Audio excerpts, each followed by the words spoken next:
போர், இரத்தம், கோபம், இந்த மூன்றும் ஒன்று சேர்ந்து உருவான தெய்வம்தான் ஏரிஸ். சூஸ் மற்றும் ஹெராவிற்கு பிறந்த குழந்தைகளில் ஒருவரான இவர் கிரேக்க புராணத்தின்படி போரின் கடவுளாவார். ஒலிம்பஸின் முக்கிய 12 தெய்வங்களில் ஒருவராக ஏரிஸ் திகழ்ந்தார். ஏரிஸுக்கு உடல் வலிமை அதிகமாக இருந்தாலும் சிந்தித்து செயல்படும் திறமை குறைவாக இருந்தது. தன் கோபத்தால் எதையும் சாதிக்க முடியும் என்ற எண்ணம் அவனிடம் இருந்தது. போர் என்றால் எப்போதும் முன்னிலையில் இருக்கும் ஏரிஸ் போர்க்களத்தில் தன் வீரத்தை வெளிப்படுத்தும் வேளையில் எதிரிகளைப் பற்றி சிறிதும் எண்ணமாட்டான். அவர்களின் ராஜதந்திரத்தை அறியாமல் ஏரிஸ் பல நேரங்களில் தடுமாறியதும் உண்டு. தன் வாளில் அவர்களின் இரத்தத்தை காண வேண்டும் என்ற எண்ணமே அவனிடம் எப்போதும் இருந்தது. இதனாலேயே அவனை மக்கள் கொடூரத்தின் தெய்வமாக கண்டார்கள். அதற்கு அவனுடைய இளமை பருவத்தில் நடந்த ஒரு சம்பவம் உதாரணமாக இருக்கிறது. அலுவாடா என்று அழைக்கப்பட்ட அரக்க இனத்தில் ஓட்டிஸ் மற்றும் ஏஃபியால்டெஸ் என்ற 2 சகோதரர்கள் இருந்தார்கள். அரக்கர்கள் என்றால் சொல்லவா வேண்டும், உடல் வலிமையில் மிகவும் சக்தி வாய்ந்தவர்கள்.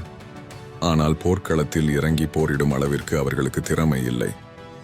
இருந்தும் ஒலிம்பஸ் மலையையே கைப்பற்ற வேண்டும் என்ற எண்ணத்தில் சுற்றித் திரிந்தார்கள்.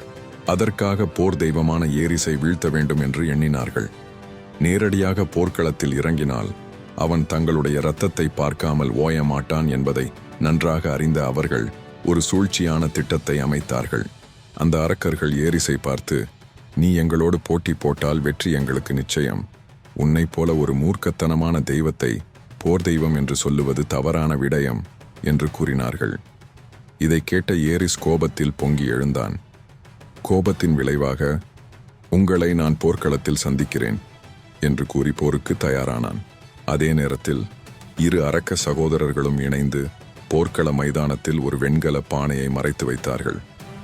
ஏரிஸ் வந்தவுடன் அவனோடு போரிடுவது போல ஒரு அரக்கன் முன்னால் இருந்து வாளோடு தயாராக நின்றான். ஏரிஸின் பின்னால் மறைவாக இருந்த மற்ற அரக்கன் அவனின் காலை இடறிவிட்டான். உடனே மற்றவன் ஏரிஸின் கைகளை பிடித்தான். இருவரும் இணைந்து அந்த வெண்கல பானைக்குள் ஏரிஸை அடைத்தார்கள். போரின் தெய்வமாக இருந்தாலும் சிந்தித்து செயல்படும் குணம் ஏரிஸிடம் இருக்கவில்லை. இதன் விளைவாகவே அவன் இந்த அவமானத்திற்கு உள்ளானான். அதே வேளையில் ஏரிஸை காணாமல் ஒலிம்பஸ் தெய்வங்கள் அனைவரும் அவனை தேட ஆரம்பித்தார்கள். 13 மாதங்கள் தொடர்ச்சியாக தேடி இறுதியாக ஆர்டிமஸ் மற்றும் அப்போலோ இந்த அரக்க சகோதரர்களின் சித்தியை கண்டறிந்து அவளின் உதவியுடன் ஏரிஸ் ஒரு பானைக்குள் அடைக்கப்பட்டிருக்கிறான் என்ற உண்மையை அறிந்து கொண்டார்கள். ஆர்டிமஸ் ஒரு அழகான பெண்மானாக உருமாறி அந்த 2 ராட்சதர்களுக்கும் நடுவே ஓடினாள். அந்த மானை பார்த்ததும் 2 ராட்சதர்களும் அதை வேட்டையாட ஆசைப்பட்டு தங்கள் ஈட்டிகளை வீசினார்கள். மான் வேகமாக விலகிச் செல்ல அவர்கள் வீசிய ஈட்டிகள் மானின் மேல் படாமல் நேருக்கு நேர் நின்றிருந்த அரக்கர்களையே ஒருவரையொருவர் குத்தியது. இதனால் அந்த 2 ராட்சதர்களும் அங்கேயே உயிரிழந்தார்கள். ஹெர்மீஸின் உதவியுடன் இறுதியாக ஏரிஸ் மீட்கப்பட்டான். ஏரிஸ் அந்த வெண்கலப்பானைக்குள் 13 மாதங்கள் அடைக்கப்பட்டிருந்ததால் மிகவும் பலவீனமடைந்து சாகும் தருவாயில் இருந்தான். பிறகு நீண்ட காலம் ஓய்வெடுத்து தனது பழைய வலிமையை பெற்றான். ஆனால் அவனுக்கு நடந்த அவமானம் அவனால் தாங்க முடியாமல் போயிற்று. இந்த சம்பவத்திற்கு பின் நீண்ட காலம் அமைதியாக இருந்த ஏரிஸ் மறுபடியும் போரில் குதிக்க ஆரம்பித்தான். அப்போதுதான் அவனுக்கு காதல் ஏற்பட்டது. ஏரிஸின் காதல் கதையும் வித்தியாசமானதாகவே இருக்கும். அழகின் தெய்வமான அஃப்ரோடைட்டேக்கு அவளது விருப்பம் இல்லாமல் கைவினைகளின் தெய்வமான ஹெஃபைஸ்டஸ் உடன் சூஸ் திருமணம் செய்து வைக்கிறார். ஆனால் அவளுக்கு அந்த திருமணத்தில் எந்த விருப்பமும் இருக்கவில்லை. இப்படி இருக்கையில் அவளுக்கு ஏரிஸ் மீது காதல் ஏற்படுகிறது. இருவரும் யாருக்கும் தெரியாமல் மறைவில் சந்திப்பதை வழக்கமாக வைத்திருந்தார்கள். அப்படித்தான் ஒரு முறை அவர்கள் ஒன்றாக இருந்த பொழுது சூரிய தெய்வமான ஹீலியோஸ் அதை காண்கிறார். கண்டவர் நேரடியாக ஹெபைஸ்டஸை அணுகி தான் கண்டதை கூறுகிறார். இதையறிந்த ஹெபைஸ்டஸ் தன் மனைவி தனக்கு செய்த துரோகத்தை நினைத்து மிகுந்த கோபத்துக்குள்ளாகி இருவரையும் அவமானப்படுத்தும் நோக்கில் கண்ணுக்கு தெரியாத மெல்லிய வலையை இரும்பால் தயாரித்து அவர்கள் சந்திக்கும் நேரத்தில் அவர்கள் மீது வீசுகிறார்.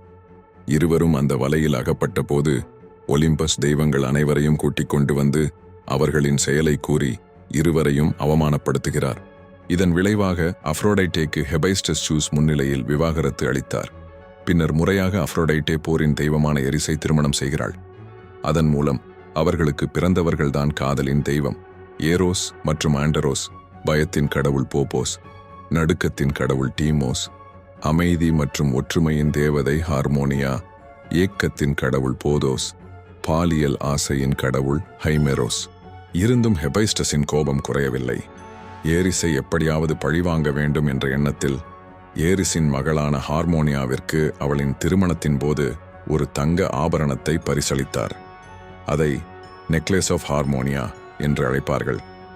இது அன்பின் காரணமாக பரிசளிக்கப்படவில்லை, கோபத்தின் விளைவாக அளிக்கப்பட்டது. அதில் மாபெரும் சாபம் ஒன்று மறைந்திருந்ததை யாரும் அறியவில்லை. அந்த சாபமே பின்னாளில் அவளுடைய வாழ்க்கையை நாசம் செய்தது. என்னதான் மூர்க்கமான போர்க்கடவுளாக இருந்தாலும் ஏரிஸ் தன் குழந்தைகள் மீது அதீத அன்பு வைத்திருந்தார். ஏதென்ஸ் இளவரசி அக்லாரோஸ் மூலம் ஏரிஸிற்கு அல்கிப்பே என்ற மகள் பிறந்தாள். ஒருமுறை அவள் ஏதென்ஸ் கடற்கரைக்கு சென்ற வேளையில் கடல் தெய்வமான போசைடனின் மகனான ஹலிரோத்தியூஸ் அவளை கண்டு ஆசைப்பட்டு அவளின் அனுமதி இல்லாமல் தவறாக நடந்து கொண்டான். இதை அறிந்த ஏரிஸ் அந்த இடத்திற்கு உடனே விரைந்து ஹலிரோத்தியூஸை அடித்தே கொன்றான். தனது மகனை கொன்றதற்காக போசைடன் ஏரிஸ் மீது குற்றம் சாட்டினார். இதனால் ஒலிம்பஸ் தெய்வங்கள் ஒன்று கூடி ஏரிஸை விசாரணை செய்தார்கள். இதுவே வரலாற்றின் முதல் கொலை வழக்கு விசாரணை என கருதப்படுகிறது. ஏரிஸ் தனது மகளின் மானத்தை காக்கவே இந்த கொலையை செய்ததாக வாதிட்டார். அல்கிப்பேயும் இதனை உறுதிப்படுத்தினாள். உண்மையை அறிந்த தெய்வங்கள் ஏரிஸை குற்றமற்றவர் என அறிவித்து விடுதலை செய்தார்கள். இந்த விசாரணை நடந்த இடம் ஏதென்ஸில் உள்ள ஒரு சிறிய குன்று. எரிஸின் பெயரால் இது அரியோபகஸ், எரிஸின் குன்று என்று அழைக்கப்பட்டது. பிற்காலத்தில் ஏதென்ஸின் முக்கிய நீதிமன்றமாக இது மாறியது. எரிஸின் மூர்க்கத்தனமும் கோபத்தையும் பார்த்து மக்கள் அவரை வணங்குவதையே தவிர்த்தார்கள். அவருக்கென பெரிய கோயில்கள் காணப்படவில்லை. இருந்தும் வீரத்திற்கு அடையாளமாக திகழ்ந்த அமேசன் பெண்கள் ஏரிஸை தங்களின் தந்தையாக வணங்கி போருக்கு சென்றார்கள். கிரேக்க புராணங்களின்படி அமேசான்கள் ஏரிஸ் மற்றும் ஹார்மோனியா என்கின்ற நிம்ஃப் தேவதையின் மகள்களாக பிறந்தவர்கள். அமேசான்கள் ஒரு தனித்துவமான பெண் ராஜ்யத்தை உருவாக்கி ஆண்களுக்கு இணையாக போரிட்டார்கள். தெமிசாய்ரா என்ற இடத்தில் ஒரு பெரிய கோயிலை கட்டி அங்கு தங்களின் ஆயுதங்களை வைத்து ஏரிஸை வழிபட்டார்கள். குறிப்பாக அவருக்காக நரபலி செய்வதும் வழக்கமாக இருந்தது. அதேபோல் ஸ்பார்ட்டா மக்கள் போருக்கு செல்லும் முன் அரிசை வணங்குவார்கள். அதை தவிர்த்து எவரும் அவரை அதிகமாக வணங்கியது இல்லை. அவர் மீது இருந்த பயமே இதற்கு காரணமாக கூறப்படுகிறது. எரிஸின் கட்டுக்கடங்காத வன்முறை நிறைந்த போருக்கு எதிர்மாறாக பிறந்தவள்தான் அதீனா. அறிவு, வியூகம் மற்றும் நீதியான முறைகளை கையாண்டு போரில் வெற்றியை ஈட்டக்கூடியவள். ஒருமுறை ஏரிஸ் அதீனாவை தாக்க முயன்றபோது அதீனா ஒரு பெரிய பாறையை எடுத்து ஏரிஸின் கழுத்தில் எறிந்தாள். அதனால் காயமடைந்த ஏரிஸை பார்த்த அதீனா கேலி செய்து சிரித்தாள். இப்படி சிறு சிறு மோதல்களும் பொறாமைகளும் இருவருக்கிடையிலும் எப்போதும் இருந்து கொண்டே இருந்தது. அதுபோல ஏரிஸ் மற்றும் சூசிற்கிடையிலான உறவு மிகவும் கடுமையானதாக இருந்தது. ஏரிஸ் தனது மகன் அஸ்காலபஸ் ட்ரோஜன் போரில் இறந்ததை அறிந்து ஆக்ரோஷம் அடைந்து ஒலிம்பஸ் மலையிலிருந்து கீழே இறங்கி போரில் தலையிட முயன்றபோது சூஸ் அவரை மிக கடுமையாக கண்டித்தார். ஒலிம்பஸ் மலை கடவுள்களிலேயே நான் உன்னைத்தான் மிகவும் வெறுக்கிறேன். உனக்கு எப்போதும் சண்டையிடுவதும் போரிடுவதும் அழிவை உண்டாக்குவதும் தான் பிடிக்கும். உனது புத்தியில் அமைதி என்பதே இல்லை. உனது இந்த அடங்காத பிடிவாதமும் மோசமான குணமும் உனது தாய் ஹேராவிடமிருந்துதான் வந்தது. அவளை கட்டுப்படுத்துவதே எனக்கு பெரும்பாடாக இருக்கிறது.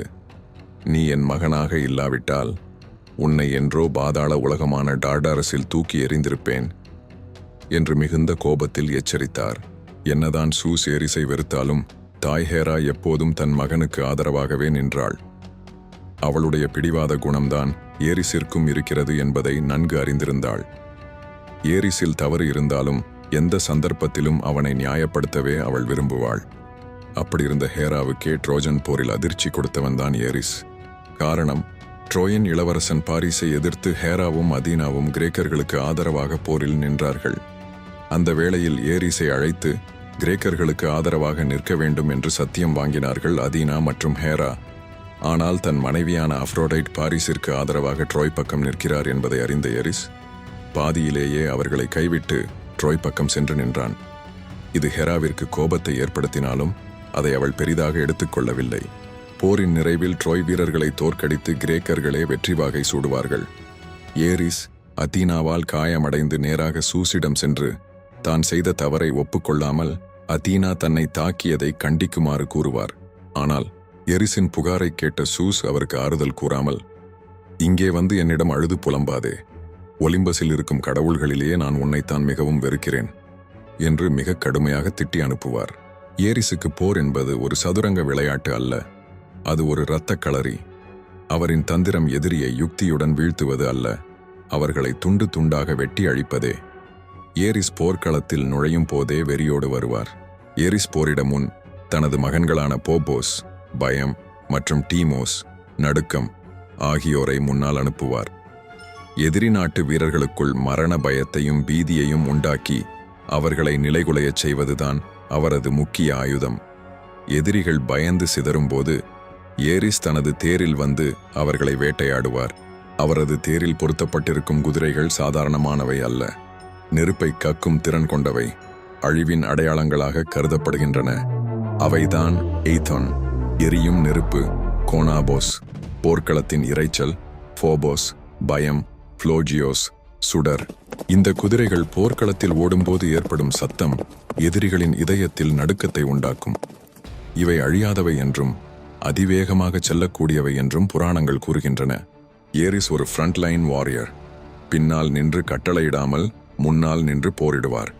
அவரது வெண்கல ஈட்டியும் கவசமும் எதிர்ப்பவர்களை பயமுறுத்தும். அவரது போர்க்குரல் 10,000 வீரர்கள் கத்துவதற்கு சமமானது. எரிஸின் சகோதரி எரிஸ் போர்க்களத்தில் குழப்பத்தை உண்டாக்குவாள். நண்பர்களையே எதிரிகளாக மாற்றி சண்டையிட வைப்பதில் வல்லவர் அவர். அந்த பெருங்குழப்பத்தை பயன்படுத்தி ஏரிஸ் தாக்குதல் நடத்துவார். மற்ற கடவுள்களைப் போலல்லாமல் ஏரிஸ் போர்க்களத்தில் பலமுறை காயமடைந்துள்ளார். இது அவர் எவ்வளவு தூரம் ஆபத்தை பொருட்படுத்தாமல் போரிடுவார் என்பதை காட்டுகிறது. அவர் பலமுறை தோற்றாலும் மீண்டும் மீண்டும் போர்க்களத்திற்கு வருவதை தவிர்க்க மாட்டார். எரிஸின் குணாதிசயங்களை பிரதிபலிக்கும் விலங்குகள் அவருக்கு மிகவும் பிடித்தமானவை. அதில் நாய், கழுகு, காட்டுப்பன்றி முக்கியமானவை. பொதுவாக நாய்கள் விசுவாசமானவை. ஆனால் ஏரிஸின் நாய்கள் போர்க்களத்தில் பிணங்களை தின்னும் வெறி பிடித்த நாய்களாக கருதப்பட்டன.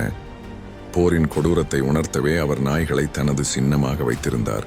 அதேபோல் போர் முடிந்த பிறகு அங்குள்ள உடல்களை உண்ண வரும் கழுகுகள் ஏரிஸின் வருகையை அறிவிப்பதாக கருதப்பட்டன. இது மரணத்தின் அடையாளமாகவும் பார்க்கப்பட்டது. ஏரிஸின் மூர்க்கத்தனத்தையும் பயமில்லாத தாக்குதலையும் போர் குணத்தை காட்டும் வகையில் காட்டுப்பன்றி அவருடன் ஒப்பிடப்படுகிறது. ஒரு கதையில் அஃப்ரோடைட்டின் காதலனான அடோனிஸை ஏரிஸ் காட்டுப்பன்றி உருவம் எடுத்துச் சென்று கொன்றதாக கூறப்படுகிறது. போர்க்கடவுள் ஏரிஸின் கதை பல கோணங்களில் செல்லும். ஆனால் இறுதியாக அந்த கதை நமக்கு சொல்லும் ஒரே விடயம்: உடல் வலிமையும் வீரமும் மட்டும் ஒரு மனிதனுக்கு போதாது. அந்த வீரத்தை மேம்படுத்த அறிவு மிகவும் முக்கியம். கோபத்தால் பலவற்றை இழக்க நேரிடும். ஆனால் அறிவு நாங்கள் இழந்ததையும் மீட்டெடுக்க உதவும். இந்த பதிவு உங்களுக்கு பிடித்திருந்தால் லைக் செய்யவும். இது போன்ற பழமையான புராணக் கதைகளை தெரிந்து கொள்ள என்னுடைய சேனலை சப்ஸ்கிரைப் செய்ய மறக்காதீர்கள். இந்த வீடியோவை பற்றிய உங்களுடைய கருத்துக்களை கமெண்டில் தெரிவியுங்கள். அடுத்த பதிவில் மீண்டும் உங்களை சந்திக்கின்றேன். அதுவரையில் நன்றி.